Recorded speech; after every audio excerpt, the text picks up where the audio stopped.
I'm moving to Montana soon. Gonna be a dental floss tycoon. Or maybe I'll just listen to today's Nice Guys on Business.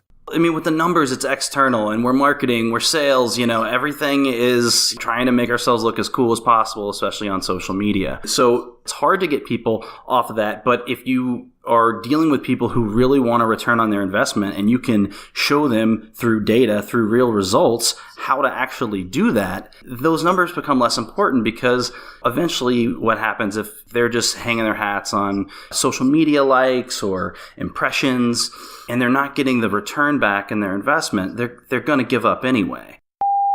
So one day I'm caddying for the Dalai Lama, and I say, "Hey, Lama, how about a little something, for the effort?"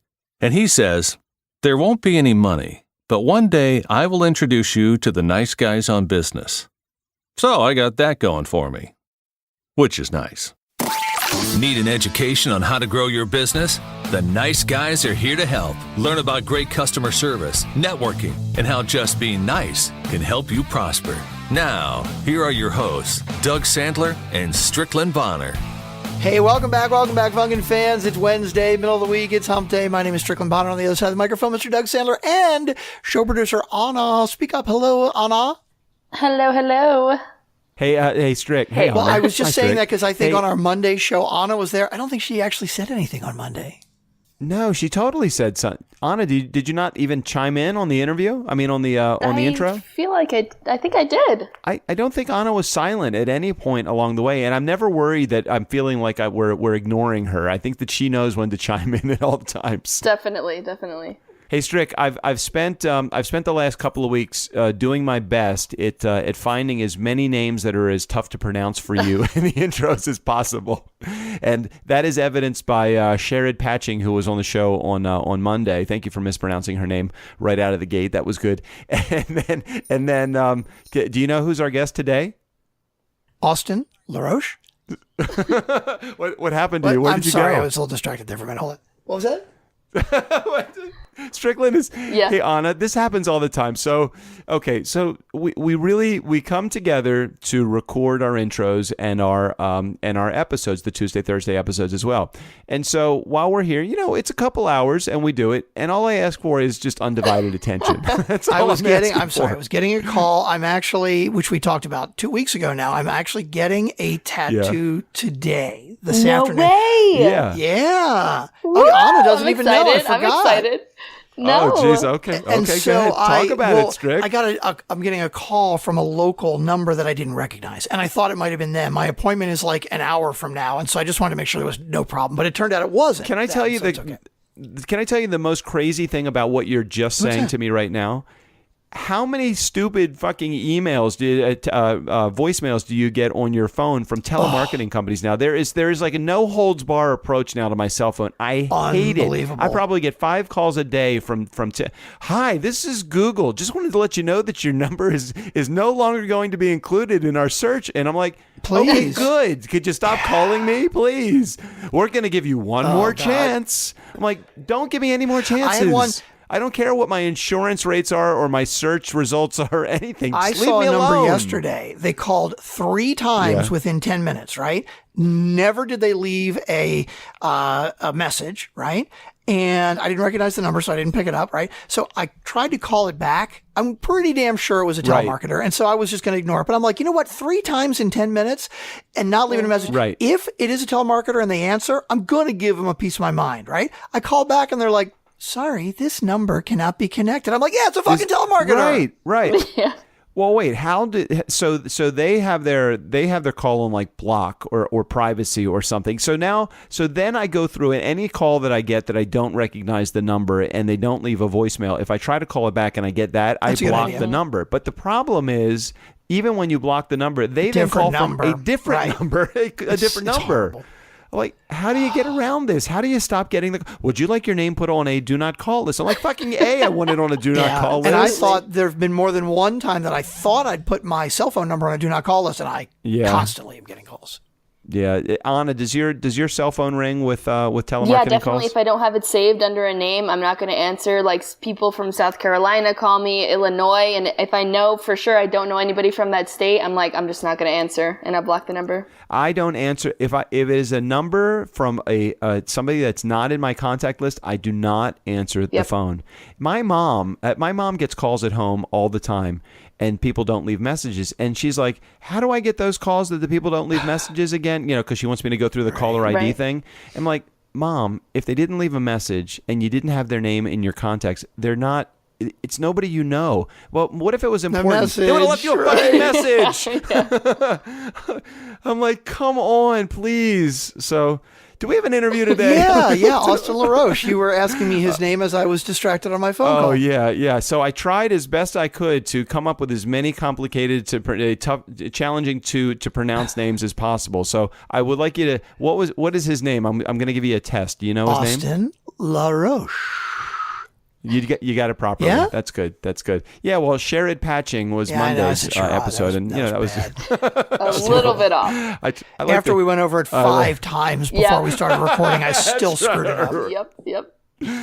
That's all right. It was a good interview. Today's interview was very good too. So what does Austin do exactly? So his company is Attack Interactive, and Attack is also it's ATAC. See? Oh no! Oh my God, ATAC. Strick. And we talked about that too, and I still screwed that one up. Is that Attack or it's ATAC? ATAK. I don't know the pronunciation. It's A for accountable, T for tenacious, A for agile, K for kind. So who's got the dog? Is that you That's or me. Strick? That's me. I'm actually house. What's your dog? What kind of dog? I don't know. They're small and they have short, white, curly hair. I don't know. Like a Bichon? Yes, I think they are Tiny little- Bichons. Actually, I'm house sitting. Are you moonlighting as a house sitter, dog sitter? you're house I sitting. am. Okay. Because I was going to say, like, you don't know your own dog. There's a guy at work, and I just heard an interview that we did with him, and they're like, I've got 2 dogs. I got one that's a Labradoodle and another one that's a Labra. I'm like, what the fuck is that? A Labradoodle? They have these hybrid dogs now. They're run partly on dog food and other part on battery. I mean, I don't understand what the hell these dogs are about. Anyway, we're getting off topic here. Austin LaRoche, what does he do again? ATAC, brand identity. It's all about marketing and e-commerce and creative content. I mean, they do a lot. What's interesting about one of the things we talked about, he's let me see if I can find this quote on the website. We don't hang our hats on misleading metrics or give self-congratulatory back pats for getting 100 likes on social media posts. So he's all about not only getting those likes, which are important. It's important to have people that are looking at your stuff, but it's actually converting those people to sales. So does a great job of talking to me today and sharing the marketing role of his company as well. So B2B company looking for increased quality leads or brick and mortar, hoping to get more foot traffic, optimizing conversions, never stop. If you want all of that stuff, I mean, that is what ATAC is all about. Cool. Any other stuff we need to get to? Any other housekeeping stuff?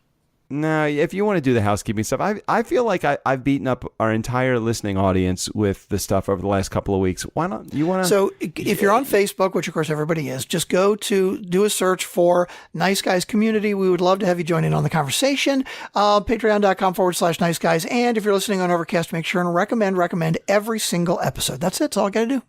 Okay, that was good. Hey, I listened to this other podcast. Mm-hmm. I listened to one.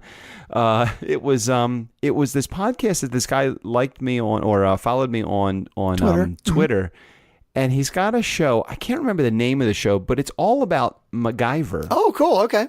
Would that be something you'd be into? Is it all about like the show MacGyver, or is it all about like does the things that he MacGyvers really work? Or no, well, I don't know because I didn't give the show long enough a listen. But it sounded like what was going to happen was they were going to talk about like the show and the seasons of the show and like the character and the actor. Yeah, not so much. It was okay. Know. That kind of there are some really messed up podcasts. You know, they've done a remake of it. It's been rebooted. Oh well, maybe that's what maybe that's what they were getting. Maybe I should give the show another listen. I don't know. There are so many podcasts that are out there. It's just incredible to believe that Yeah. Anyway, I don't know why I even got onto that. Let's get to the interview with Austin LaRoche. We are the Nice Guys on Business podcast. That's why we've come up with this podcast. Kind of like MacGyver, except we don't tape anything down. Let's get to the interview right here. I knew right out of the gate that I had the real deal on my hands when today's guest, Austin LaRoche, he shared his philosophy on customer service as showing you're committed through your actions, not just your words. I mean, that's total non-bullshit also, because my understanding in at least doing a little bit of research about Austin is that is exactly what he's all about, action, not words. Austin's the Chief Marketing Officer for Attack Interactive, a company that focuses on small business marketing. Welcome, Austin, to the Nice Guys on Business podcast. Hey, thanks so much, Doug. I'm happy to be here.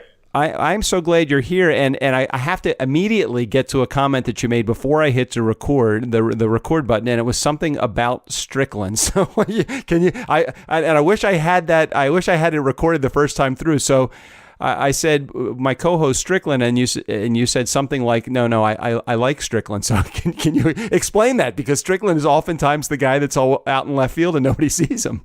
I am envious of Strickland. So Strickland gets to come on, be the big personality, have all the fun, and you get to be the guy who like really goes in the weeds on the social media and all the tedious things that go along with continuing to keep all of your channels updated and all that. He gets to come on and just, bust chops, say general fuckery. It's a great position. He sits in a great spot. So I'm just envious is really what it is. And the problem is, though, I would agree with you with one exception. It's a huge exception. It's the fact that most of the stuff that Strickland does, I don't even know how to do. Like he does all the editing, he does all of the production work, he does all of the I'm like the front man to the band, but he's the sound guy, the lead guitar player and everything. And actually he is a lead guitar player in a wedding band, so that's interesting that he plays that part. I couldn't do what he does. And the beauty is I don't think he could do what I do. So it's the perfect role we both play for each other. That's awesome. And what I like about that is that he earned that spot, by doing everything behind the scenes and being able to come and just go and have fun. Like he earns it. It's not as, it's not like I thought it was, where he just got to come and have all the fun and that was that. Hey, listen, he put in over 2 years. We're now, I think this will be somewhere around 440, this episode number, something like that. But he's put in 2 years of effort at zero rewards. And finally, over the last 6 or 8 months, maybe a little bit longer than that, we've been able to see some rewards that have been shared through the podcast and through our production company and some other stuff. So I'm sure he appreciates being the rock star in your mind, Austin. So help me for a second. Share with our community what Attack Interactive is all about, and so they know out of the gate. Because marketing is such a broad word that people use nowadays. I think it needs to be a little bit more defined. So can you share what Attack Interactive is all about?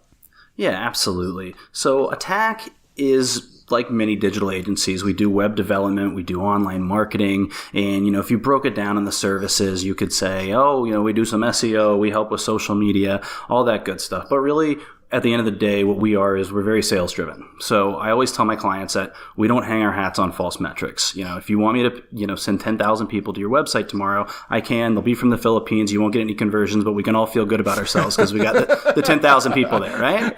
Yeah. Okay. So, if you're going to invest in a company like ours, you want to grow your business. So you might come into a meeting with me and go, yeah, we're looking to get at the top of Google and we want to do this and that. And I'm going to, by the end of the meeting, tell you why you need to focus on other things, because if you're going to invest in us, you're going to have to collaborate with us to help you grow your business. Otherwise, we're going to get a couple of paychecks and then part ways a few months down the road. And what's the point? I love what you say on your website, and this line is directly out of your website, and you basically said the line also, which is so amazing because of all of the things that are on your website. You pick in the first 5 minutes of this interview the exact quote that I'll share from your website, and it says, "We don't hang our hats on misleading metrics or give self-congratulatory backpats for getting 100+ likes on a funny social media post." But so that begs the question: so why is it that so many people are focused on these numbers that don't mean shit and not on the results, which is actually getting the cash register to ring? I think it's because of the sexy industries where it kind of does mean shit, like with fashion and food, like having a ton of Instagram followers and a ton of likes like that. Those are such credibility boosters when you're going after influencers and you're chasing, you're chasing the cool card, I guess is a good way of putting it. Okay. That everyone feels like, if you're selling printing machines, that's not the game. Like, who cares? Like, nobody wants to talk about your company and Twitter. And like, when you tell people that, first it shocks them, and then it's kind of refreshing because they're like, oh, okay, so you're telling me that this is nonsense. I don't have to invest in the nonsense. What do I have to invest in? And that makes complete sense. It's almost like in this podcast production company, everybody looks at, and we are a big proponent of sharing what our numbers are, and that our numbers mean something to us if you're trying to build a big audience. But then you get the small regional little store or bank or whatever that's listening to our show and thinking, how am I going to get 100,000 listeners, or how am I going to get 1 million listeners from the show? And I keep coming back to, you don't need 1 million listeners. I'd rather have 100 listeners that are of quality than 1 million listeners that, like you said, are from the Philippines. I don't want to. Hey, listen, we have a lot of listeners in the Philippines, so maybe we should get off the Philippines. We love the Philippines. Sorry about that if that came off the wrong way. Yeah, but so it really is about the quality of the marketing and the results and the cash register ringing. I don't understand why people can't get off of the numbers. But that's what people always ask me is, what are your numbers? They're so numbers driven. How do we get people off of that dime? Well, I mean, with the numbers, it's external, and we're marketing, we're sales, everything is, trying to make ourselves look as cool as possible, especially on social media. And so it's hard. It's hard to get people off of that. But if you are dealing with people who really want a return on their investment, and you can show them through data, through real results, how to actually do that, and those numbers become less important because, eventually what happens if they're just hanging their hats on, social media likes or impressions, and they're not getting the return back in their investment, they're going to give up anyway. So if you're an agency like ours that requires to, continue working with a client to have success and make them more money, you're going to find the BS pretty quick, and you're going to say, hey man, you need to get out of this, because you're going to get fired in 3 or 4 months if you keep trying to play the game that they're playing and it's the wrong thing. Well, and some people hear the word agency and they think big dollars and they think big company, but it's almost like you're just the opposite. Not when it comes to dollars and cents, but you're the opposite when it comes to who you're dealing with. You deal with a lot of small business owners, don't you?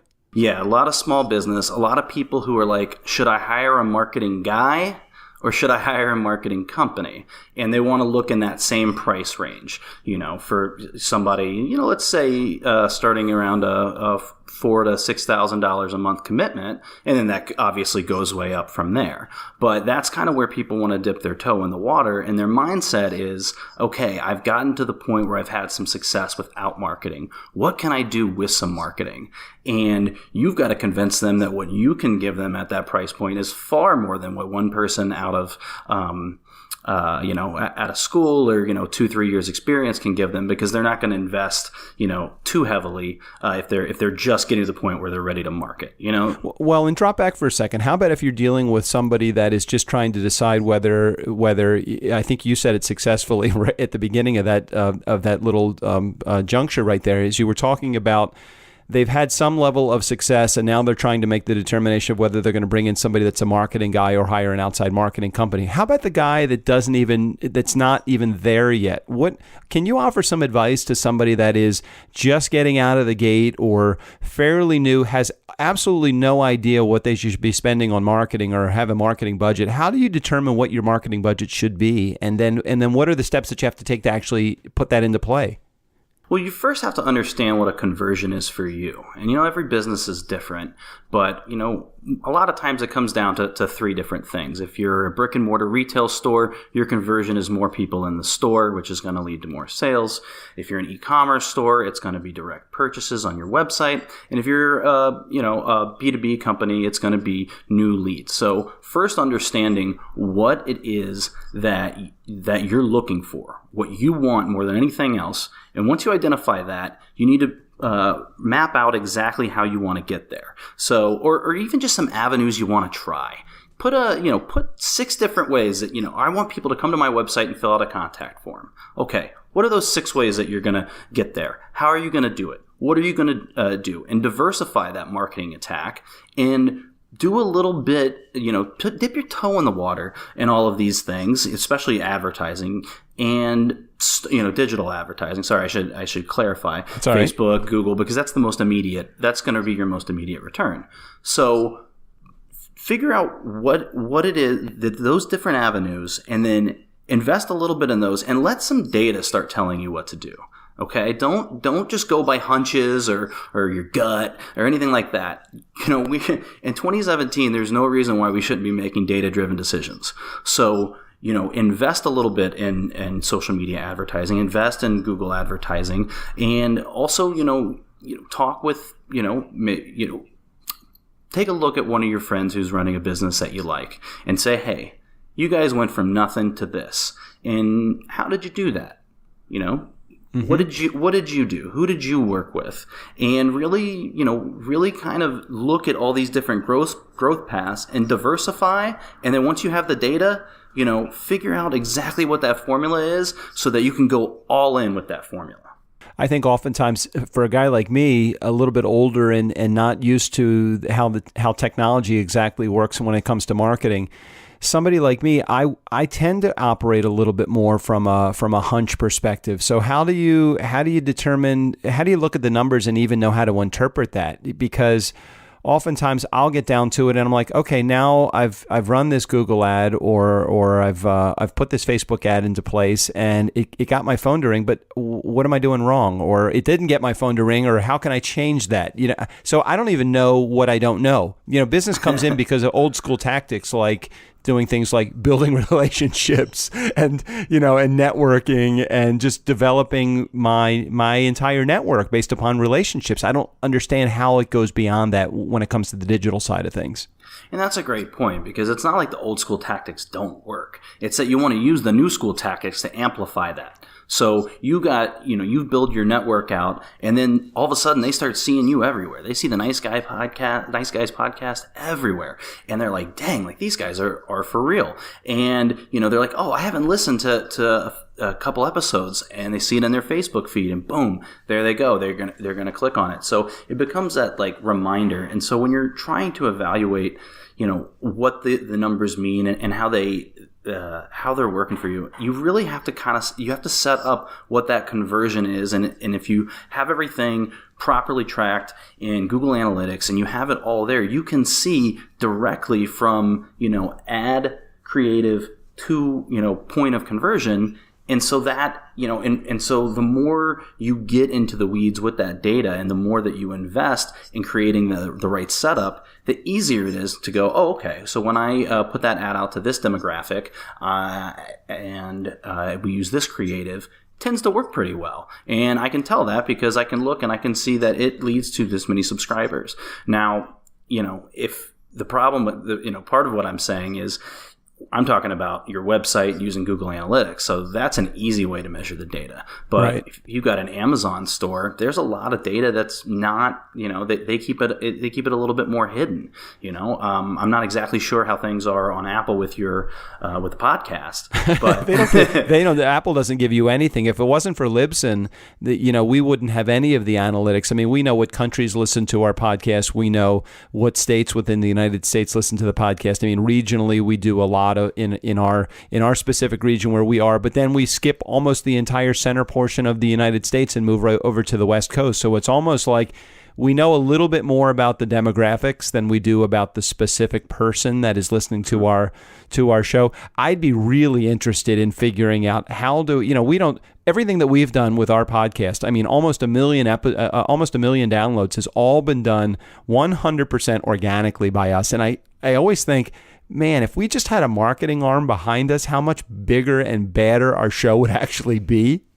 I don't know. And here's why. Because I've noticed with you guys have a lot of grit and you guys grind. And I think that's why this builds organically. It's like, wow, a new podcast, another one. Wow, I mean, you're over 430 shows.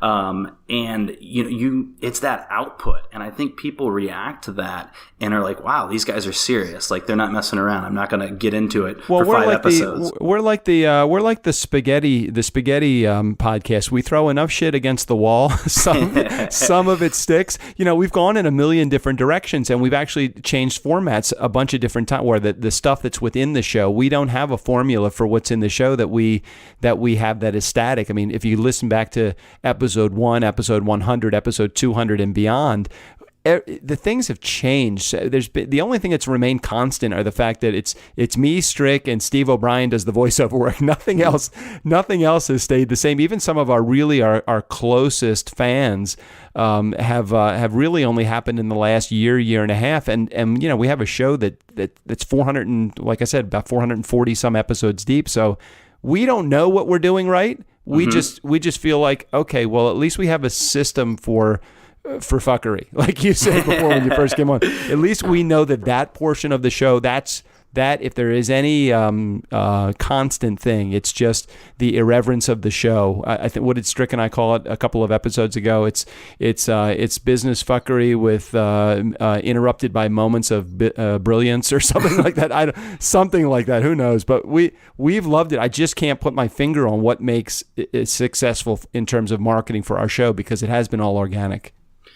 I think you just said it. You continually adapt, you change things, and you fail upwards. Like, I think failure is one of those things you're so afraid of when you're younger, and when you're older, and it's like, well, okay, what if this podcast doesn't work? Who gives a shit? Right. It doesn't matter. And so you keep pushing and you keep trying new things, and you go and you pursue, because you're not afraid to keep going because you failed a little bit. And I feel like, for me personally, anytime I have like a younger employee or somebody in a job interview, I always have to hammer that home, that like, it's okay to mess up. It's not okay to mess up, put your tail between your legs and run away. Okay. You got to keep pushing forward. Yep.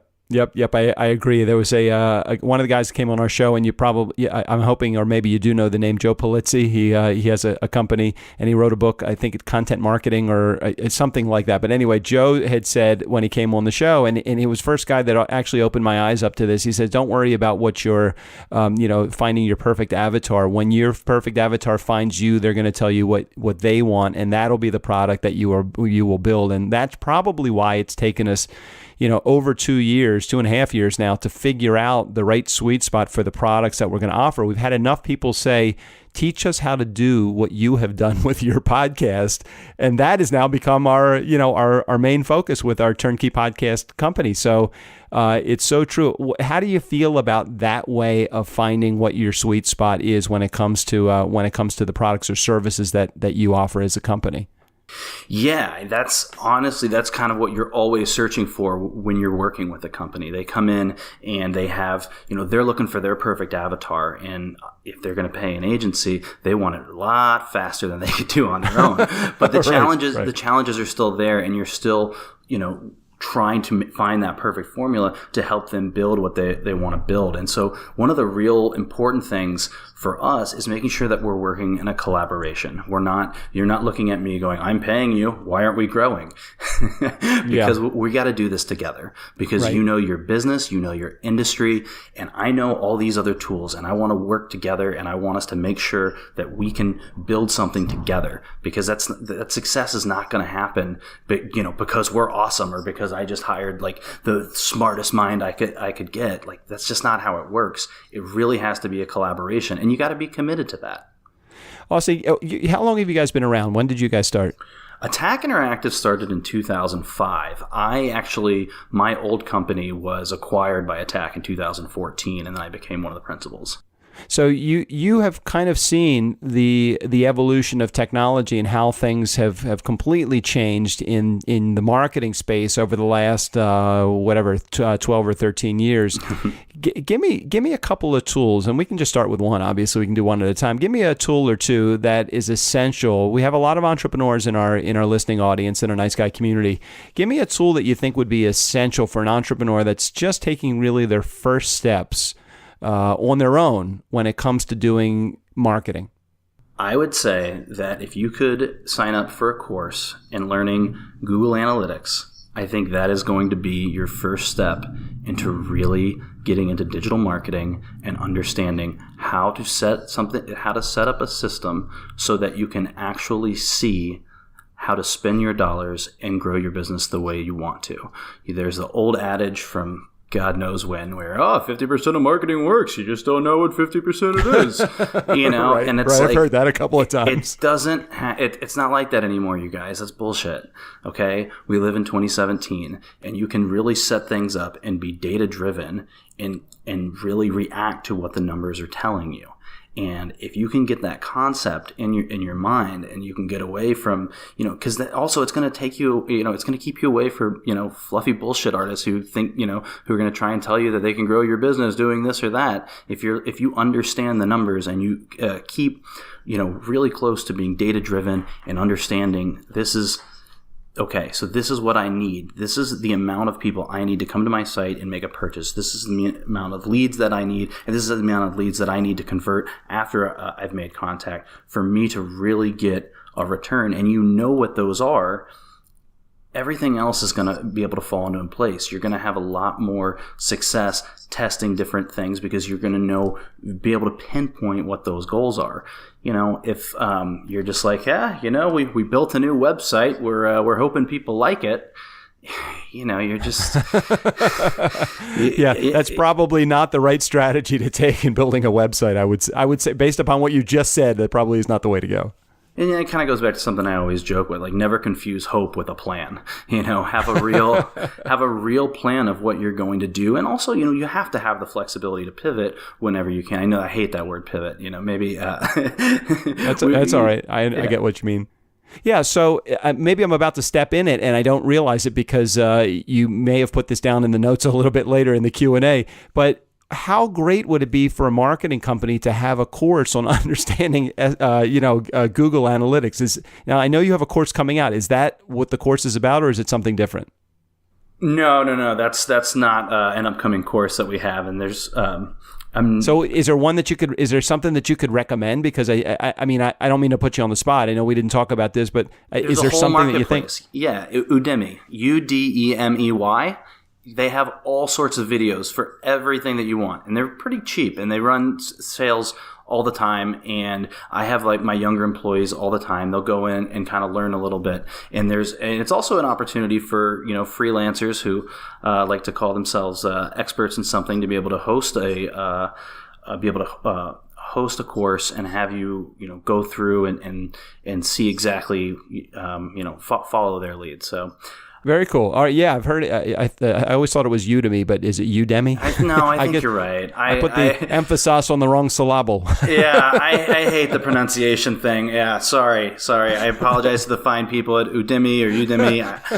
I still don't really know what the right one is. Well, wait, is it really our problem if we're all pronouncing it wrong? Isn't it now their problem? Yeah, well, come on, Udemy or Udemy. Come on, just make it clear. Yeah, that's right. So let me move to a part of our show to help us with tools, tips, and tricks. If there was a piece of technology that you couldn't live without, Austin, what would it be? Oh, jeez. I don't want to sound so basic, but I was looking the other day about how the new iPhone is going to be $1,000 to $1,400, and I thought to myself, God, that's outrageous. And I thought, Of course that's worth it. Are you kidding me? I can go on vacation and do whatever I want. I can be like whitewater rafting and sending emails if I need to. Like, I'm sorry. Like, I think we just take that stuff for granted. I think Louis C.K. has a whole bit on this about, like when people complain about Wi-Fi being slow on an airplane. You can fly 5,000 miles and like stay and have a work day, man. Like, how greedy do we have to get? So like, I really think that's embarrassing that I'm saying the iPhone in a question like this. But really, I think we need to kind of take a step back and understand just how incredible we have it right now. So I guess I don't need to ask you if you have an iPhone or something inferior. Yeah, you don't. No, I you know what? I've got the 6, and I'm like struggling right now because it's like it's starting to die. You're out of space now. You're out of space. I just got my notice. I'm out of memory. I'm just holding on till September. If we could just get the new iPhone, I'm ready to go. Like, I'm so afraid I'm going to have like a gap where I'm going to have to like borrow somebody's, old 5 or something until the new one comes out. But, So question. So I know you mentioned Strickland at the top of the podcast. When did you have a friend or a coworker that turned you on to our podcast? How many episodes ago? It was about 2 or 3. It was my coworker Lindsay was telling me that she's like, "You love this podcast. I think you'd be a great guest on it." And I started catching up, and I love the banner at the top. And then I really enjoyed that episode with the marketing director from Youngstown State. Ross, he was really good. Yeah, Ross Marone. He was really good. It's so matter of fact with all. And you know what? You should go on. Oh, he doesn't do interviews. Yeah, that was part of his show too. It was like he really could. He would have such a great following, even a bigger following. They're the numbers again, but he would have I think a more dynamic show if he had even more people come on his show as guests. But he doesn't have guests on his show. But you would actually be a really good. I think you should be his first guest. Let's push you on his show. I will beg him. I will say, Ross, I loved you on The Nice Guys. Doug thinks we'd be great together. Come on, man, let's do this. I'm gonna make the introduction. I think that's a great idea.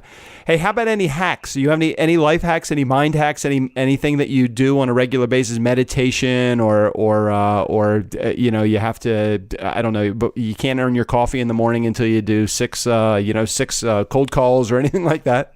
I don't know if it's a hack per se, as much as anybody that I'm dealing with, I Google stalk the hell out of them. Yeah, I was looking in your information. I'm like, holy shit, this guy. I mean, you really were talking about stalking somebody. I'm like, I'm afraid of what you found out about me.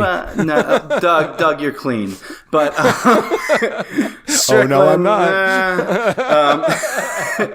No, I especially when in the hiring phase, like it's just kind of fun to me, and I like to I really like to surprise people when they're sitting across from me, and I've asked them like the tough questions, like what are you not good at, and they're like already nervous as hell, and I go, so I was looking at your Instagram profile, and you never call anybody out on something like super embarrassing. You just let them know that you looked through the Instagram profile, and it's like enough.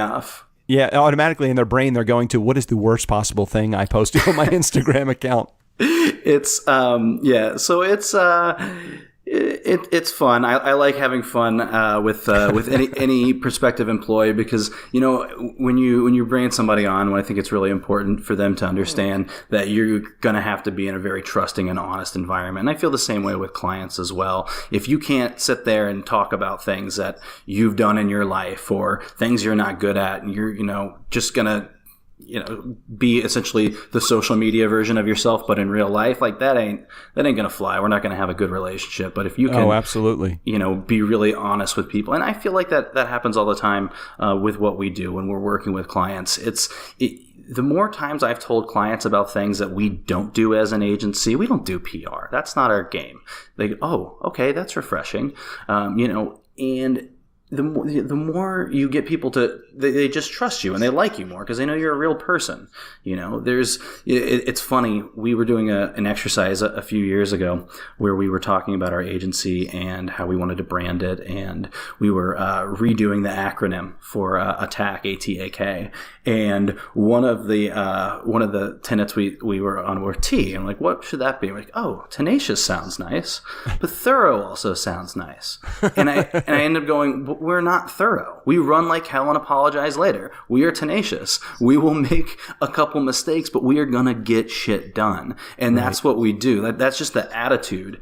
And I think it works better for people when you say, hey, I may make a couple steps along the way, but I'm going to fight for you. I'm going to do a hell of a lot for you. No, I completely agree with that strategy. And I find myself apologizing a lot because I want to say yes to somebody and I want to figure it out as we go along. And I don't want to, I know that they're in good hands when they're with me. So it's almost like I'm going to make a lot of mistakes along the way, but I promise you on the other end of this, we're going to get a lot of shit done. And I agree with that philosophy 100%.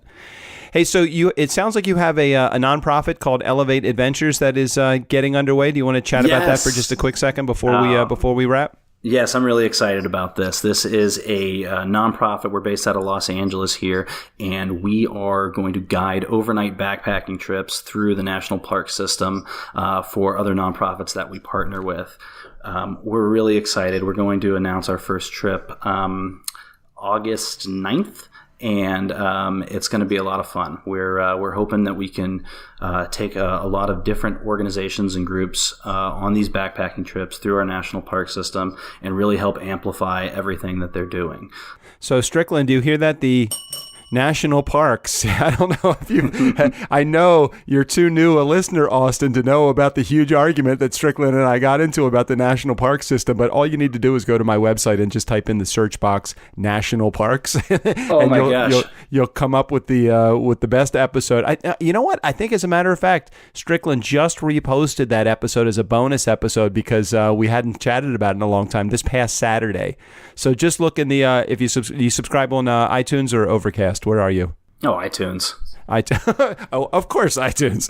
So just go back to Saturday's episode, and you'll hear our conversation about the national parks. And if you're ever looking for a sponsor, somebody that to actually come out and do some live interviews from the national parks, you need to take me with you. I think it's really important for it. What national parks are you going to? Well, we're going to start in Yosemite, but I mean, living in Los Angeles, we're so close to so many. I mean, we're within 7 hours. There's Zion, the Grand Canyon, the Channel Islands, everything in the Sierras, Kings Canyon, Sequoia, and then deserts, Death Valley, Joshua Tree. Like we've got an abundance of them here. So we're Strickland. The national parks, they are wide open for the nice guys. How many people do you think you're going to take on your first venture? I think we're going to take 10. When you're getting backcountry permits from the national parks, they don't allow too many of them.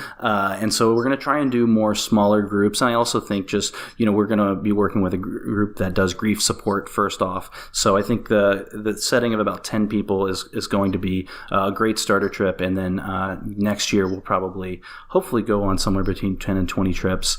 And about the size of 10 each. So hopefully help about 100, 200 people go on some free trips through our national parks next year. That'd be pretty cool. That would be awesome. You got to give me information so I can post it on our show notes and get some people that are interested in helping to support what a great cause. I had no idea. Well, I knew that you wrote in here, I'd like to promote my new nonprofit, and I'm all about nonprofit because I've lived my entire life in nonprofit pretty much.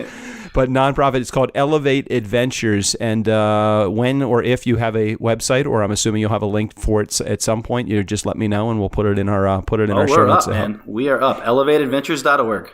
Oh, ElevateAdventures.org. All right, we'll put a link in the show notes for that as well.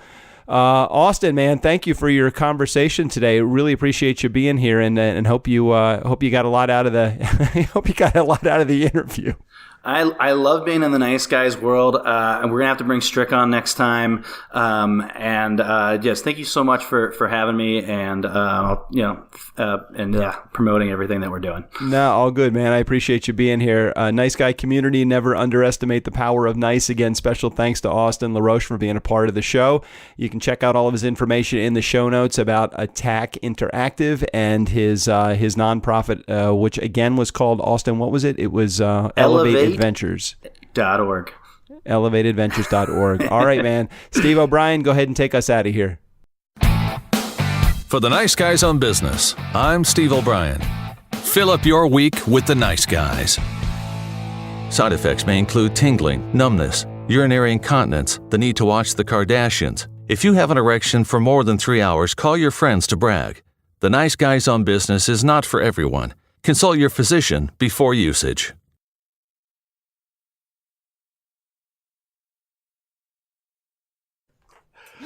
Except we don't tape anything down. Where the hell did that come from? Doesn't MacGyver use like gaff tape and like? I guess it was really funny. It was just random. Like, it was funny though. I'm good. Yeah. Okay.